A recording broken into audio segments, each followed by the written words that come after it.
Did you create the Cupid Shuffle song? Yes. I am the singer, creator of the Cupid Shuffle. I released that. I got to tell my mama. This is Blair Durham with Black Wall Street Today, your media hub for all things Black entrepreneurship, politics, news, and events in Hampton Roads and beyond. Hey, would you like to be a guest on Black Wall Street Today with Blair Durham? The link is in the show notes. And now, here's your host, Blair Durham. Greetings. Welcome. It's the 119th edition of Black Wall Street Today with Blair Durham. So excited to be here. Today's show is sponsored by Apex Financial Group of Virginia, as well as Milestone Mental Health Agency and the COO team. I'm so excited to welcome and I'm always excited, gonna welcome our first guest, Mr. Bryson, aka Cupid Bernard. Cupid has been sharing his talent with the world for over 20 years now. He's performing on the same stage with hundreds of top names as a triple multi-platinum musician. And he continues to create fun music as well as line dances being performed across the world. Mr. Bernard, how are you? Or shall I call you Cupid? There we go. There we go. Welcome to the show. How are you? Hey, I heard your question.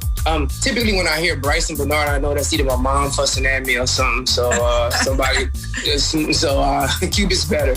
Cupid, I got it. Yeah. Cupid. Most people participating, engaging with the show may not get to see your hat. You got something fancy going on there. What's with, you got the yellow, the brim, the Uno cards. Yes, indeed. Is this a custom piece? I know we're here to talk about music and all of that, but I got to ask. Oh, yeah. I'll get all my hats customized. This young lady by the new Beautiful by Cliffany, she has her own hat line and she does the distressed custom hats. So I got about 100 of them. Wow. And I figured the yellow might go good with that red and that plaid shirt you got with the red too. So all of that we got the braids, but we got Facebook Pocket. Look, we got our first question coming in already. Did you create the Cupid Shuffle song?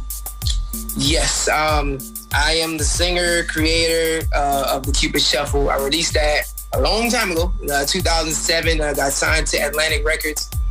It was really a local thing here in Louisiana, but it really took off, and that's been the staple and the foundation of my career is the Cupid Shuffle, yes.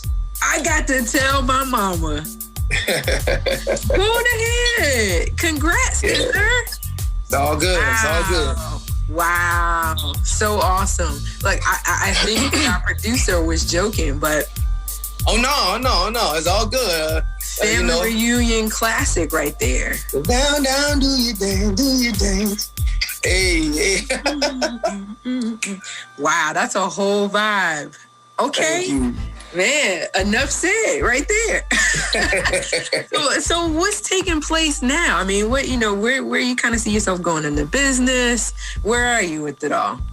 Well, right now, I do a lot of festivals. I'm kind of like, now I'm on like the throwback and the throwback circuit and stuff like that. So, after I released Cupid Shuffle, I released several other projects. More recently, I just released a new line dance called Flex. So, I tour a lot. I do a lot of festivals. Okay. And the way the Cupid Shuffle is set up, it allows me to just have that longevity, Anytime they want to dance, it's like you need to book Cupid. So I do a ton of festivals and stuff like that. Just stay real busy. Yeah. How about the pandemic though? Have you gotten into the Instagram vibe? How are you kind of keeping it alive as we're not doing as many large in-person events? Now I know that could change in the next 6-8 months. Yeah, I'm a stock guy. So Johnson & Johnson, I see they drop. I see they made their move today. So we should be getting back to normal real soon. Wow. Yeah, but okay. I'm big on Instagram. I'm on my Instagram is official new Cupid, and I literally work my Instagram myself because I feel like you can you find great opportunities. I actually did a deal with Walmart through Instagram a couple of years ago. So I'm always on social media, and I just feel that there's a blessing because you can reach everybody without having to be in their face all the time. True. Yeah, no doubt. Okay. Man, I'm blessed on here today. We turning up today. Yeah, exciting. Okay, so I gotta ask kind of the foundational, fundamental question. How did you get into music, or why did you get into music? Well, I ran track in college. I was into sports most of the time, but my dad, is in the ministry, and I played piano in church. Okay. So, I've been singing since the youth choir, and I started off as a Southern soul blues singer. I started touring with Mel Waiters, Marvin Cease, it's to name a few, and I just was like, hey, I want to try to do a line dance, and I created Cupid Shuffle. But my origin comes from the church. If you ever buy like any of my albums, I have dance records, but I always put some strong ballads and some strong R&B stuff on there because I sing, like I really, really sing. So, again, that good old church, you can't beat that, Yeah, that's the start for most of us, Yeah. Whatever we do kind of has its origin there, and then, it makes a lot of sense. Yes, ma'am. What about for these young people that are out here, though? So many looking to get into music and make it big, so to speak, trying to make their mark or whatever the case may be. What do you share by way of encouragement? So encouragement is one thing, but then practical, how are you helping folks with navigating the business side of the music industry? Well, the first thing I tell people is if you want to do music to be famous, then that ain't it. That's dangerous. Like that doesn't typically work. You kind of got to be in love with it. Kind of like the lady who, plants flowers every day and you don't understand why she does it, but she just loves it. For me, I've always been an entertainer. I've always performed on stage. And so I love it. The good thing about social media now is that it changes the word success. Because you have certain artists that's on the radio all the time that you would consider successful. But you got guys like my boy PJ Martin over there in New Orleans. Yeah. Who PJ ain't got a million songs on the radio, but he's just as big as everybody. I mean, he's and then you got artists that do regional, maybe successfully regionally. So your fans are your fans. So with social media, I tell people all the time, for the youngsters, just please your fans. Just if there's something that they like about you, you don't have to change up to get other fans. Just make sure your core stays with you. I think so many kids, they change their dream because they want to fit in and, and kind of like emulate what's going on in a certain market or a certain place. But I know guys that's in Louisiana right now making six figures to, millions of dollars performing regional music. And so just acquire your success and be true to yourself. Like, just do what you like to do for music. Like, do you. Don't worry about being, because I signed to Atlantic. I know what it is to be signed to a major. I know how the whole process works. And, for some people, it's not what it's cracked up to be. Yeah. I mean, I want to explore that even further. I definitely feel you on the just the authenticity, right? Developing whatever that core is and building that. But many are, they're struggling with the signing piece. They're losing, that core because they're attaching themselves to the labels and all of that. What's your advice there? I mean, what say you? Well, my story is basically, again, I was a Southern soul blues artist before I did Cupid Shuffle. So when I got to Atlantic, they ain't know nothing about, they didn't know or care about nothing like that I was doing previously. They just knew shuffle. So they tried to create something with me that didn't work out because it wasn't truly, genuinely who I am. So the labels, they about the cash and they about that. But when you want a career and you want to do something for the rest of your life, you have to be able to establish who you are and what you do. And you can get lost quickly. Like, I started making pop songs and stuff like that. And my core fans were like, man, that's not what you do. That ain't you. So I lost them trying to gain some other fans that I actually didn't get because I couldn't deliver their kind of music that's not me. Right. Yeah, so I learned quickly to just, whatever the labels say, oh, well, do you. And if I feel good about it, then that's all that really matters. And for me, it's brought me a lot of inner peace and a lot of success because, one, I didn't succumb to something that would allow me to fall flat on my face. Sure. And at the same time, my core fans, the same ones that was with me in 2005, 6, 7, and 8, they still rocking with me today. Okay. So is that the advice then? Remain independent? unless there is a demand for you. Oh yeah. Oh my God. Yes.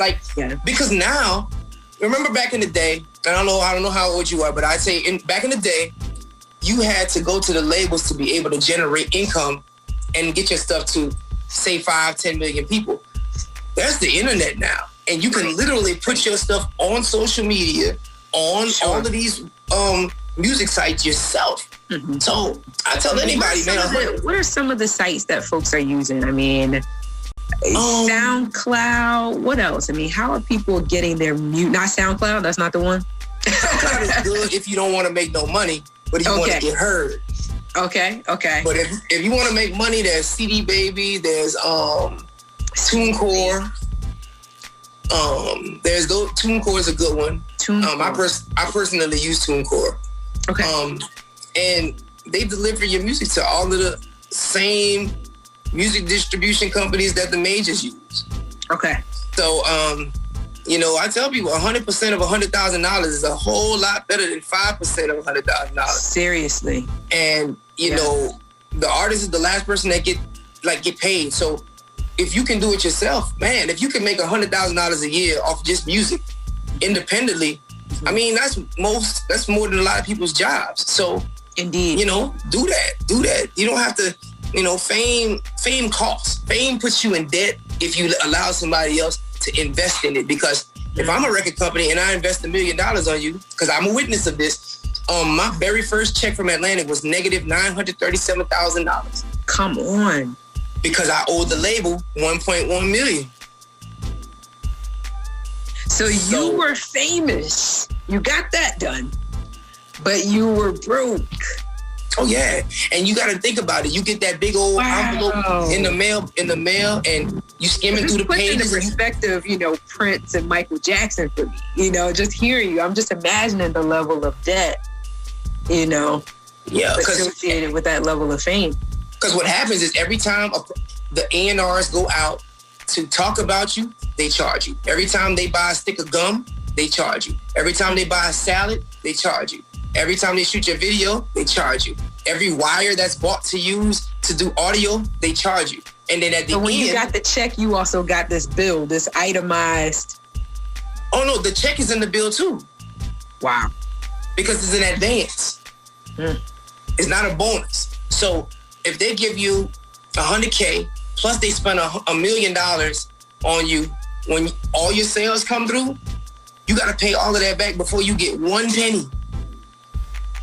So you can get you a video with... sustain yourself, you know what I mean, in the process of... Wow. Yeah. Wow. Yeah. So the change has been good then. So what are record labels doing now? Somehow they're surviving too in this, right? I mean, yeah, because because there's always going to be artists. Who's their market? There's always going to be artists that's going to still sign with majors and make money. I mean, there's going to be the artist that's going to make $10 million and $100 million too. So the labels are going to be fine. And then too, you got to remember this, and this is from a strategical standpoint. If I invest in you and I lose money, you're a tax write-off. So I win.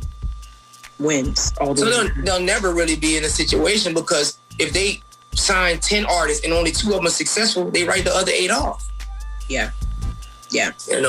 So these are the conversations I like to have. I like to get into the nitty gritty of the business piece, right? I'm looking at your awards behind you. I understand there's a price that you paid to get there. So I feel like you're on the other side of that. You're reaping the actual benefit. So I'll tell you a story. About when I signed. And I don't tell a lot of people this often, but I can tell that you understand what I'm trying to say and the information. So when I signed, they offered me $900,000, and they offered to take, to own my rights, to have my publishing rights. And my lawyer, I'm like, $900,000, let me get the check. My lawyer said, no. What's the minimum amount you gonna take? And they offered me $50,000. And at the time I had $400 in the bank. So I took the 50. So what happened was, I recouped quickly. So once I got out of debt and the label started having to pay me, that's when they stopped returning the phone calls. Because now I'm getting my money. And thank God, the Cupid Shuffle still sells, almost 600,000 units a year. Unbelievable. It's a blessing. It's a blessing. Yes, it is. It's a blessing. No, it's literally a blessing. Like, oh, yes. Everybody stands up when the Cupid Shuffle. Like, it's a blessing. It is. It's God sent. And I'm thankful for it. And so I tell people, if you're going to sign with a record company, just be sure you own your material and you don't have to take a lot of money up front because, I paid my dues. Fortunately, it was quicker than most, but I know some of my artist friends who've still never recouped. Yeah. So, it's tough. Wow. Yeah, thank you for being transparent. I appreciate that. I got this shared on the different groups and things that we're a part of on social media. Hopefully somebody that influences somebody, is listening. We got about a minute and a half remaining. What do you want to share by way of where we can find you or any of the things that, you want to share? So please follow me on Instagram. I'm on there 24/7. It's official New Cupid on Instagram. I got a new line dance called Flex. You can check this Flex line dance challenge on TikTok. That's popping off real strong. And okay. Can I be blessed, man? Can I see it? A few people will be able to see it. And I'll talk while you're doing it. Can you do it? I'm gonna have to send it to you. I don't have enough space for us to move right now. But I'm gonna definitely send it to you. Yeah, please do. I'm excited for you. Thank you. Movement is life. Music is definitely life, right? So you're in a great space, especially now. People need all the encouragement and good vibes that they could possibly get, Yes. So appreciate your commitment to entertaining. Thank you, sister. I appreciate the platform. No doubt. No doubt. This has been great. So one more time on the platforms. What was it on Instagram again? Official New Cupid. Official New Cupid. Official New Cupid. NewCupidOnline.com. That's me. Yeah. Very awesome. And you're an author as well? Yes. I have a book coming out called One Hit Wonderful. And it's an inspiring book about taking that blessing and running with it. One Hit Wonderful. Okay. I'll be looking for it. I'm sure it'll be on Amazon, right? Yes, indeed. Okay. 2021, you think? This year? Oh, yeah. 2022, January 2022. Okay. One Hit Wonderful, January 2022 on Amazon. Awesome. Really appreciate the time, sir. Great to meet you. Thank you. NewCupidOnline.com. Official New Cupid on Instagram. Wow, you heard it here.